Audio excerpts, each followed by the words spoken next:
Following on from my previous content, we have arrived at the core of the matter.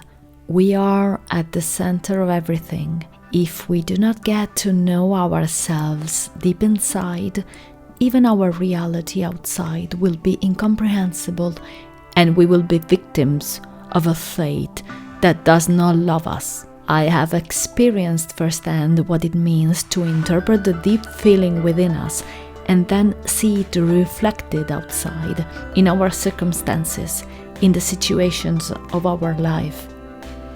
It makes sense because we interpret reality according to the perception we have with it. But is that all? It would seem easy, a deep in and out. But for many, perhaps for everybody, it is not an easy process at all. First, it takes courage to scrutinize oneself and see aspects of ourselves that we really don't want to recognize or accept. It took daring with determination to discover that while we were trying to prove that we were somebody, we knew and we thought something, we were completely wrong in our approach. It is just the opposite. The more I thought I knew, the less I knew and the less I could afford to teach anyone anything. How sad to realize that. One feels, so to speak, null and void. In reality, it is a feeling that should only be transitory, for in recognizing that we do not know, we enter in a space of emptiness that lulls us, even though we feel uncomfortable and inadequate.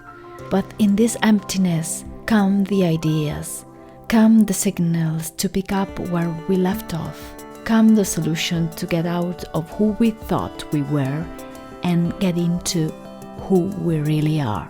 From that moment on, by applying the tool of acceptance, spiced with a good dose of gratitude, we can project ourselves outside, expand our vision, and find that the perspective of the outside has changed. So I re-enter the whole with a different image of me, let myself feel in this new womb, and complete my albeit reductive image of me with new facets that complete the picture of my world outside. Interesting. An egocentric perspective, but without the negative connotations of the ego. We can therefore observe from this point that everything around us, our world, is a material reflection of how we have seen and recognized ourselves up to this point. And the more we do this work, the more our reality around us changes. Circumstances, situations, people change. Some will live, some will vanish instantly, some new ones will arrive and confirm that we are on the right path. That is how it was for me, and I can assure you that everything outside makes sense if it is read in this light.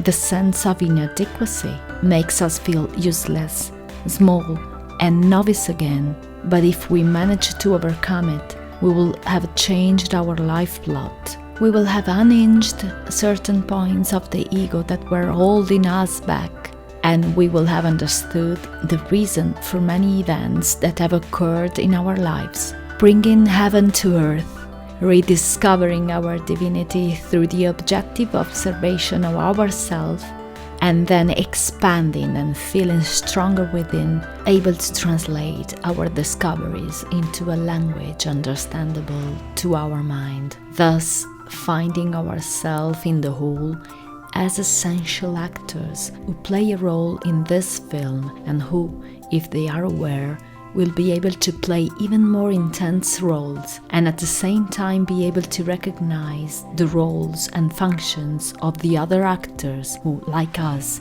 are playing theirs. An acceleration towards an understanding of the self, whereby we throw down obstructive barriers and also begin to see ourselves in the magic of the flow of life. Without us, the film would not have the same facets. Without our observing eye, reality could not have the same connotations. We are one in the whole, and we carry the world within us. The inside and the outside are connected. Indeed, they are superimposable. And in the superimposition, we can identify the points of us that are out of tune and realize that the only discordant note we repeat is that of not recognizing ourselves as we really are, with our imperfections and foibles, but proud to look at ourselves in the mirror. The jarring note is to see ourselves through the eyes of others, trying to please and be liked. We play our song out of tune all the time, seeking perfection without really recognizing ourselves, without recognizing our music, which is unique and unrepeatable. We cannot afford to be out of tune. We reflect on our tones, we reflect on ourselves, and if we can catch a glimpse of ourselves, we take that path and start playing that music that is all our own. No matter the audience or the jury, it is not there, it doesn't exist. It is us in our theater. We have chosen and put there the actors to understand and evolve. They, in turn, not only show us what we do not understand about us, they have their own role to play and can mirror themselves in us and do the same work. They won't judge us more than we will. So let's let it all go. Let's play our role to the best of our ability, without even the audience being able to judge us. It is important to do this for us, to be consistent with who we are and not be influenced by other people's expectations and schemes, and above all, because our music, if played well, harmonizes the world around us. And speaking of music, I remember a quote by Wayne Dyer that goes like this: "Don't die with your music still in you." Happy symphony to you all.